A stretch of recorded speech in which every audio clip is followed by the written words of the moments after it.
When it comes to travel visas, getting one is not easy, especially for us Filipinos. Visa application in countries such as Europe and the United States of America is a tiring process that involves a lot of hassle. But did you know that many countries easily grant a visa to Filipinos?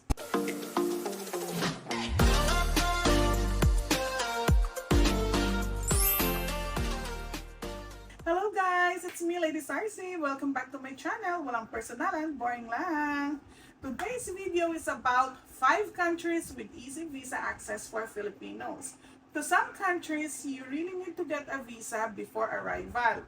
But there are some that the visa can be obtained upon arrival, which only require minimal documents and visa fees for Filipinos.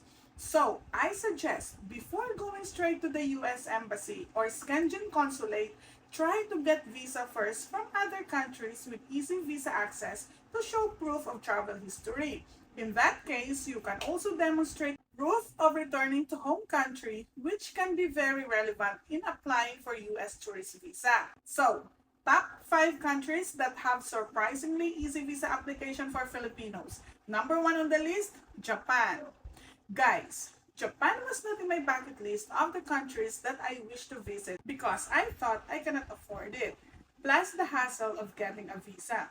But to my surprise, the land of the rising sun has gradually relaxed its visa requirements for the citizen of the Philippines. As a matter of fact, I've been there 4 times, and based on my personal experiences, entry to Japan is easier than other foreign countries. You don't even have to appear to the Japanese embassy because there's no interview. You are only required to prepare few basic documents including your ITR, which includes the amount of gross income, and stamp of recipient if tax is not withheld.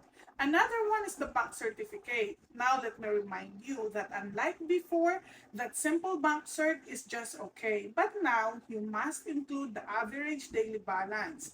But in case of whatever reasons, you cannot provide the income tax return and bank certificate, no problem guys. Just submit your bank statement for the last 3 months.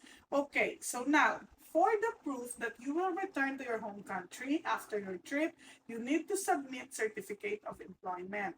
Guys, in your employment certificate, I suggest that you emphasize that you will be recalled to work anytime your office needs your expertise. Lastly, don't forget your travel itinerary. By the way, guys, all documents must be in A4 size. Documents of other size must be copied into size A4 and please submit it together with the original. Take note though, that the embassy does not return any of the following documents. So if you have an original document that you want to be returned, write a note that the original must be returned. If your application for visa is approved, first-time visitors can get a single entry visa to Japan for up to 15 days. But you can also request for up to 90 days visa if you need more than 15 days. Japan multiple entry visa can be requested after you visited a country twice. Just include photocopy of your previous visas and you can include a letter explaining why you need a multiple entry visa. On top of your supporting documents, attach a cover letter. This will be a great help. For more information about cover letter, please check my video about it. By the way, visa application to Japan can be DIY, do it yourself, or you can choose to hire the services of any legit travel agency. You can contact SNW Travel Consultancy Services to get specific details about visiting Japan and to other countries, especially tourist visa to the United States, because they have experts who specialize in simplifying visa processing and organizing unique travel tours with high chance of approval. So once again, SNW Travel Consultancy Services, okay? Another country that have an easy visa access for Filipinos is China. Actually, any typical working Filipino can easily apply for the visa of China as the country has straightforward requirements for visa application. You rarely hear about the denial of Chinese visas for Filipinos as it is one of the generous countries that grant visas easily when the basic requirements are fulfilled. Also, the rate of visa denial is not as high as in the Australian or US visa application. Next, number 3, Korea. Korea is located next to Japan, and it is also one of the countries with the easy visa application process for Filipinos. As a matter of fact, recently, the KVAC or the Korean Visa Application Center simplified the visa application process for certain categories of Filipino visitors from February 1 to December 31, 2024. Holders of valid professional license ID such as lawyer, including judge and prosecutor, physician, dentist, certified public accountant, pharmacist, and veterinarian, and specific credit card holders are granted privileges without the need to submit financial documents like bank statements. Government officials and elected politicians are also exempted from certain requirements. Now, since KVAC handles all visa applications, you don't have to go to the Korean embassy except for special cases. Guys, for applicants holding OECD visas or visas from Organization for Economic Cooperation and Development countries like Japan and the United States, all you need to do is to attach photocopy of the said visa for plus higher chance of approval. The visa processing requires typically 5 working days, and the visa requirements are also simple and reasonable. What's more, you can get a 59-day visa for free. After your visit to Korea, you can also apply for a multiple entry visa for free. If you want to stay in South Korea for longer than your visa allows, you can apply for a visa extension at the immigration office in South Korea, at least 4 months before your current visa expires. You can check the embassy's website, www.visa.go.kr, to get updates. By the way, guys, the Korean Visa Application Center may accept walk-in applicants, but online reservation helps reduce queuing time for visa applicants. For a hassle-free visa application, applicants may also submit their visa application through mail courier service. As such, KVAC encourage applicants to use this method in order to lessen the waiting time, especially for those coming from distant areas. Number 4, New Zealand.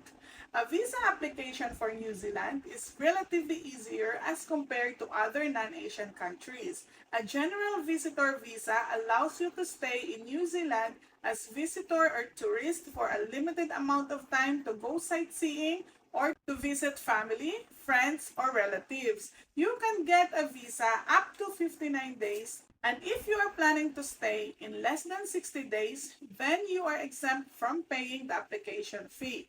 But if you need more time to complete your tourist itinerary and need more time to stay in New Zealand, you can just extend your stay for a further 3 months, a total of 12 months in a 24-month period.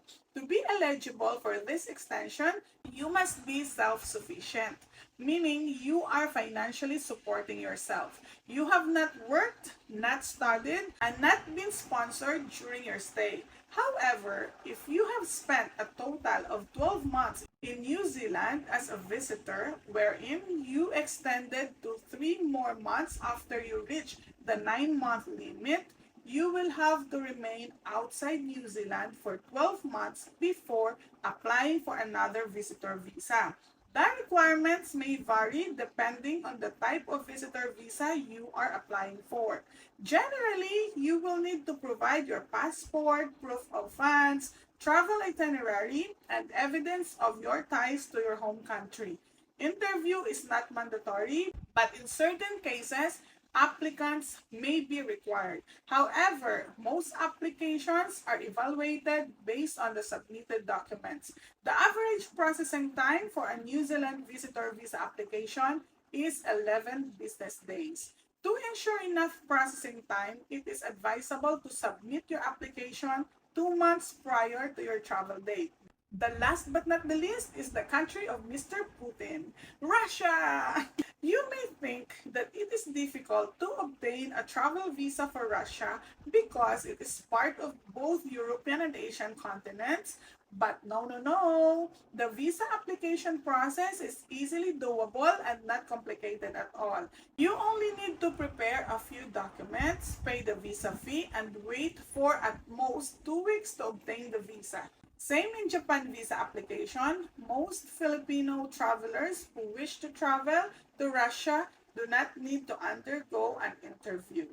There you have it, guys. 5 countries with easy visa access for Filipinos. For questions and clarifications, don't hesitate to comment down below, or you can contact me in my Facebook page, Lady Sarcy, or my TikTok account, Lady Sarcy, and I will try my best to respond to your queries. For visa assistance, you can send direct message to contact numbers shown in your screen.